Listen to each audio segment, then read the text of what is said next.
Okay, let's get it rocking, man. God bless everyone out there. You see I got the fresh cut. I try to always stay with a fresh cut, and shaving. I'm real big on cleanness and neatness. You dig what I'm saying? I wanted to say first of all, I want to read, some of the stuff from the letters that I get from jail because I interact with these people. You understand what I'm saying? It's not just them writing to me. It's me writing to them as well. You understand what I'm saying? And this is one. Check this out. My man says, "I appreciate your friendship. You've shown me. You've shown me much care and concern throughout the years. Thank you. I am happy to hear of your victory over your battles.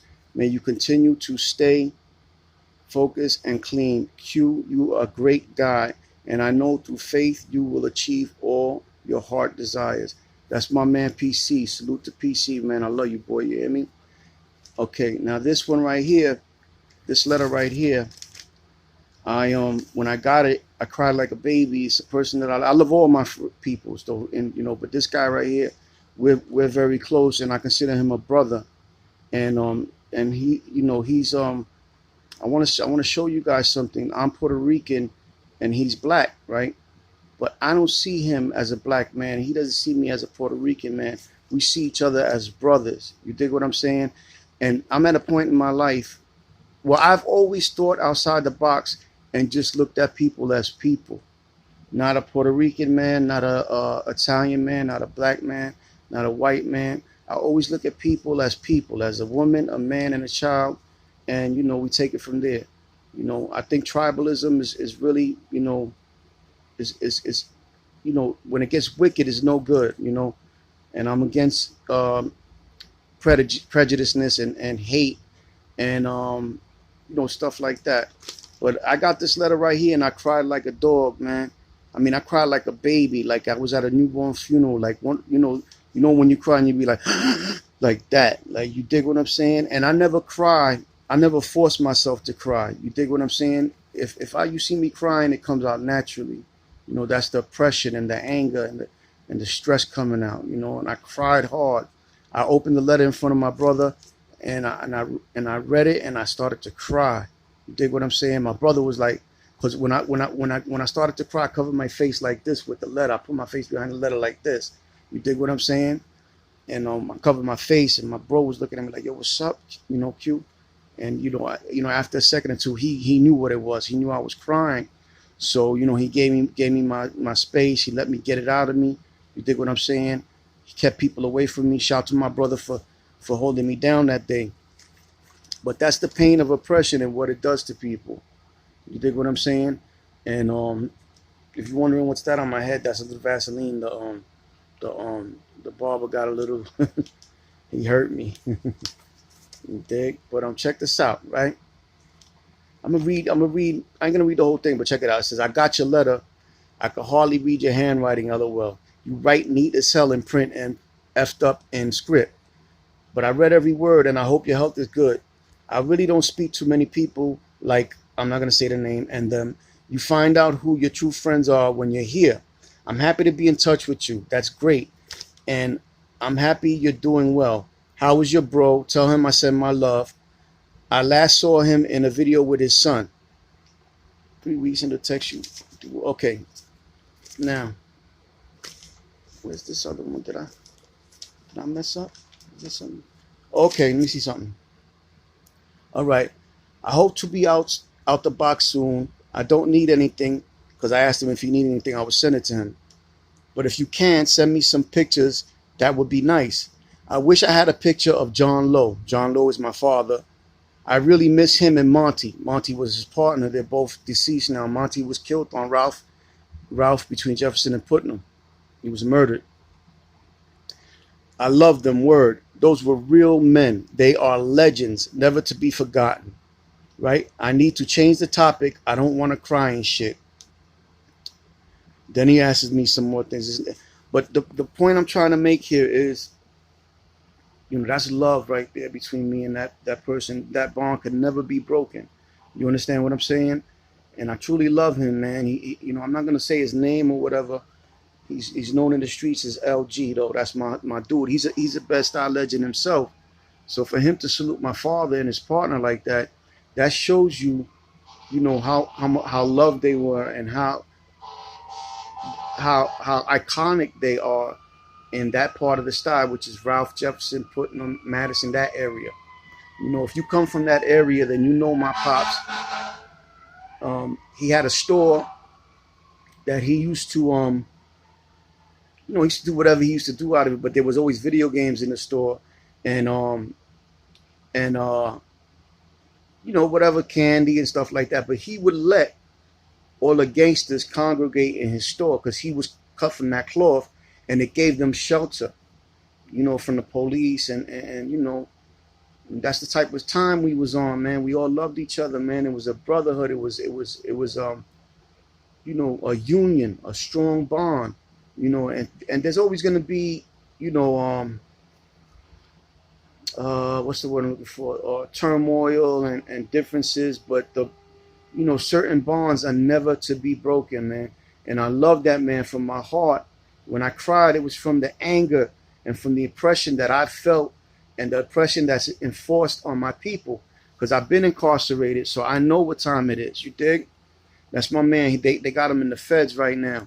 You know, I got other. What I'm gonna do is I'm gonna get all the mail together and I'm gonna reselect parts from it. Salute to my son Benji, man. I love you, boy. He's in Clinton right now. I got people all through the state though. If I find out your government, I write you. You dig what I'm saying? Right now I'm looking for my man Shaq. You know, if anybody sees this video, if Brett or any of the homies from the star from Ralph see this video, send me Shaq's names because I want to, you know, send him a kite. He doing 25 to life right now. You hear me?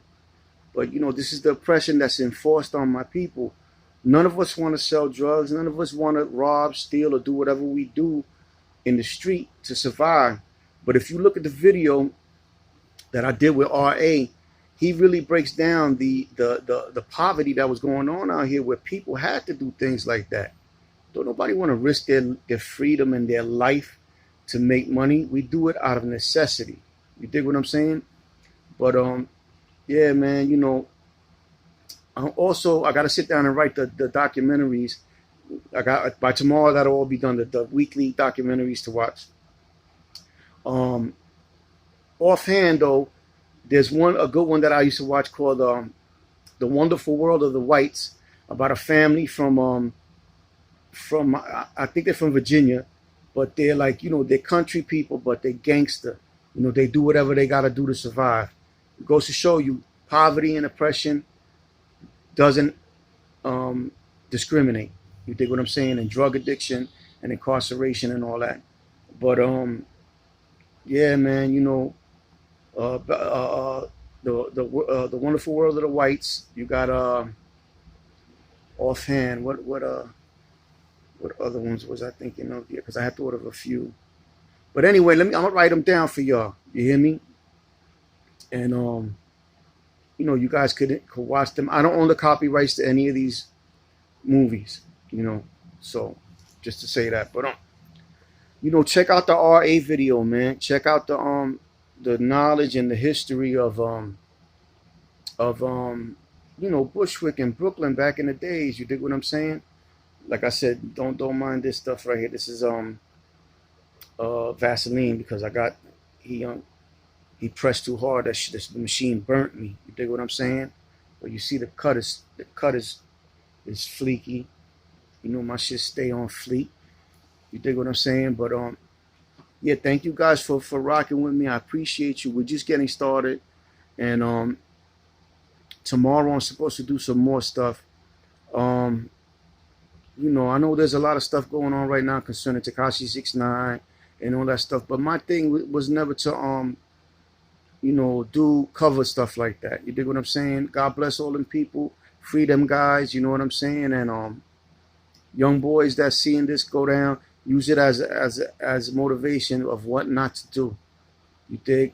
That's that negative, you know, risking your life to go to jail stuff is a dub. It's over. You know, if you watch the video with RA, he tells you that he used to get 15% knock off 5 packs by himself. They were 5 bundles packs back then. The G packs he was getting was 5 bundles, not 10.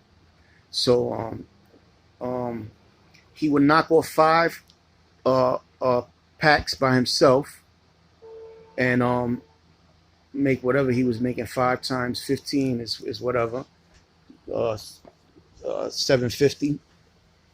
And then he would take 5% and give a worker 10% and move the rest of the packs like that. But he said he would make 2,500 in 2 or 3 hours. That money ain't out there like that no more. It's too much police. That was during a time where crack was booming as well. There's too many cameras, police, and people that are telling. And the hoods ain't like that no more. You ain't gonna go. He said, if you listen to what he said they counted one time at its heyday there was 23 stamps on the block. So you ain't gonna put 50 dudes on the block and have 20 something dudes going hand in hand while the rest of them watch and make sure everything is all right and traffic coming in and out. That's not gonna happen right now. Like, come on, let's be for real. Those days are over, you know. And as far as hustling right now, things have changed. I won't speak on to how it's getting done now, because that's something I would never do. But things change, you know, and it gets harder and harder each day. So you got dudes. Look at him, CK, man. I salute him. You know, he's doing the legitimate thing. Go that route, man. Get your OSHA card. You know, be legitimate. Legitimacy is gangster. We have to legitimize ourselves. You know, street organizations, it's the same thing is going to keep happening. People are going to be incarcerated, big indictments. More often than not, the dudes you think is your brothers are going to be taking a stand against you and cooperating. So that street shit is a dub, man. You know, and there's nothing wrong with being legit. That's legitimacy is gangster. You know, positivity is gangster. You dig what I'm saying? Do the right thing, man. You don't got a lot of these dudes is bozos. Like I said, they're gonna tell on you if you catch a case.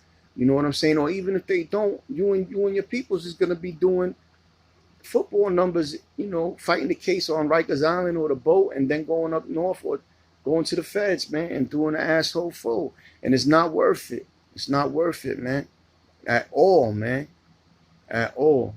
You know what I'm saying?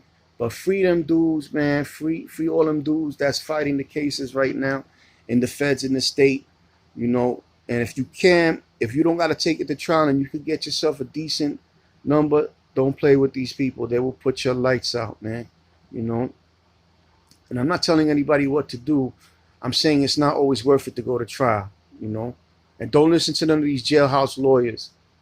They're idiots. They don't know anything. And the dude that's the jailhouse lawyer is more than likely some asshole that's could have got 2 years and took 15 years instead. So don't listen to these assholes, man. Straight up, don't listen to none of these jailhouse lawyers, man.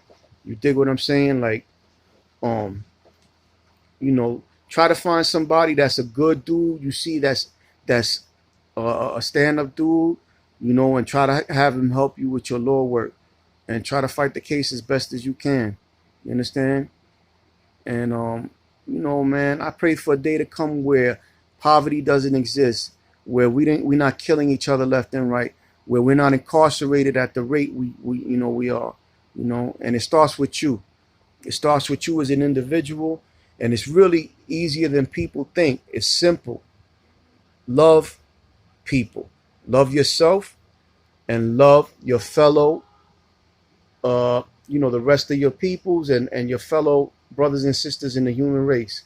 You understand what I'm saying? And that's it. You know, that's how it's going down. You know, I love you guys, man. And thank you for taking this journey with me. You know, this is my route. This is what I chose to do.